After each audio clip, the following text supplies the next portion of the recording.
I'm there. I've arrived. I go to the beach, and the lifeguards get chatty, telling me about Indigenous rights cases in my home country. I go clubbing with German tourists until 4 in the morning. Bartenders give me free shots and free winks. I find myself in an olive grove one day. There's chanting and marching. Curious, I stay, then suddenly, tear gas canisters hurl towards us, like rainbows of cotton candy dust bunnies. And I can see the end of the rainbow. It's me. They're coming towards me. I see explosions. Later, I'm told they were stun grenades. At the moment, I'm just trying to get out. The tear gas slows me down. It's hard to breathe, and I'm barely able to jog. People are screaming. A girl has passed out and is being carried by several men. They're screaming.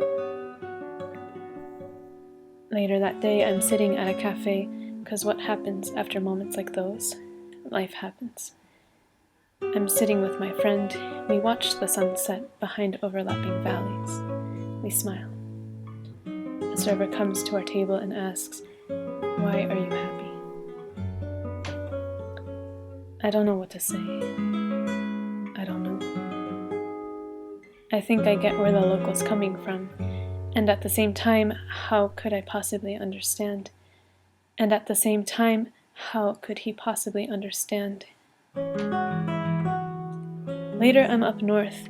My friends and I find ourselves with 2 soldiers. The brothers are hosting us at their home for a night, treating us like family, even though we're strangers. They're some of the kindest and most playful people I've met. Also, they're deployed. These 2 new soldier friends of mine are ordered on a daily basis to shoot at other friends of mine. One of our soldier friends says he's taking us to a hot spring. Suddenly, we're walking through knocked-down barbed wire in complete darkness. It's muddy and it smells like hard-boiled egg. We pass a military base, pass a wall. We get to a bombed-out building. Green, steamy water fills what must have previously been the underground foundation. Several soldiers lounge. Flashlights, candles, beer. I think of the people whose relatives lived here that hosted me for a month and taught me their language. I feel like I'm gonna throw up. The sweet blue eyes of my soldier friend turn to me, ask me why I'm nervous. I wish I could dissolve into the slimy sulfur water.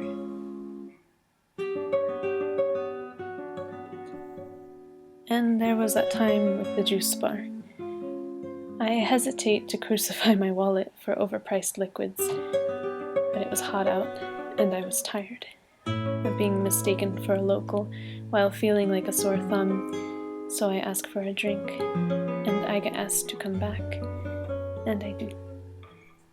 I go there every day. My best friend, the juice barista, the ex-professional tennis player and today's local philosopher and tomorrow's New Zealand realtor. My host family knows. They smile coyly, happy I found myself a local home. Next, I'm at a refugee camp. I just taught dance to a local theater company. I sit on the sidewalk eating street food, and some kids recognize me. Some wrap their arms around me fondly. Others tackle each other to the ground. At one point, a little boy puts something to my head. I know what it is. But is it real? Is it plastic?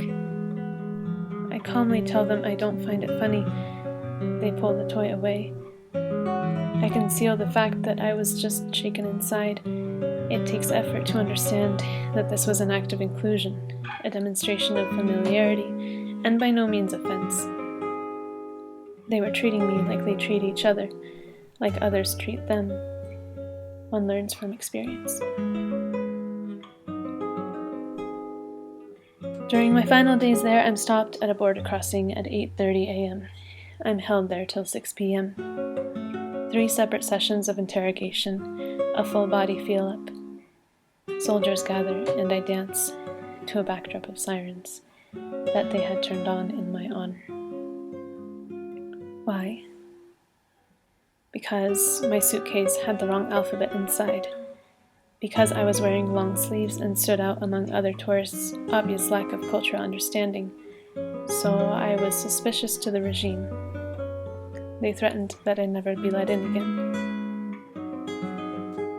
A half hour before I finally get let through, a kind employee brings me a plate of strawberry wafers and a cold water bottle.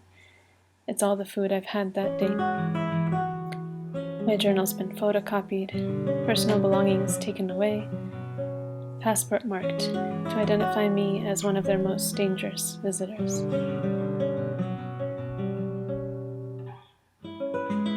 Next thing I know, I'm back in the USA. Hearing people ask, "Was it so much fun? Did you love it?" Yes. And also,